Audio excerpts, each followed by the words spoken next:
ଅନ୍ଧାରରୁ ଆଲୋକ ଏବଂ ସତ୍ୟର ଜୟ କରିବା ହେଉଛି ଏ ଦୀପାବଳି ପର୍ବ। ମୁଁ ଆଜି ସେଇ ଖୁସିରେ ସକାଳୁ ସକାଳୁ କ୍ଷୀର ଏବଂ ଲାଉ ପିଠା ଧରି ଖାଇଦେଲି। ତାପରେ ଘରର ଡେକୋରେସନ୍ ପାଇଁ ଆମ ଝିଅର ମୋର ପୁରା ଲାଗି ପଡ଼ିଲୁ। ମୋ ବାପା ଆଜି କେତେ ସାରା ସବୁ ବାଣ ଆଣିଥିଲେ, ମୁଁ ଦେଖିକି ବହୁତ ଖୁସି। ଆଉ ତାପରେ ଆଜି ଆମର ଶ୍ରାଦ୍ଧ ଦିଆଯିବା ପାଇଁ, ସେଥିପାଇଁ ମୁଁ ଆଜି ମୋ ମାଆଙ୍କୁ ଟିକେ ହେଲ୍ପ କରିଦେଲି।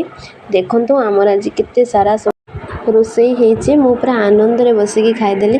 ତାପରେ ମୁଁ ମାଛମାନଙ୍କୁ ଖାଇବା ପାଇଁ ଦେଇଥିଲି।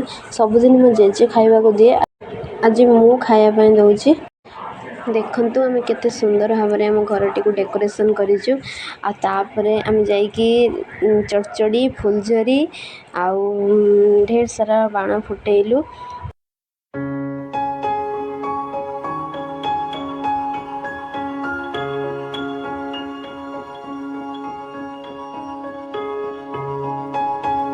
ଏହି ଆଲୋକର ପର୍ବ ଦୀପାବଳିରେ ଦୀପଟିଏ ଜାଳି ଭିଡ଼ିଓଟି ମୁଁ ଏଇଠି ସମାପ୍ତ କଲି।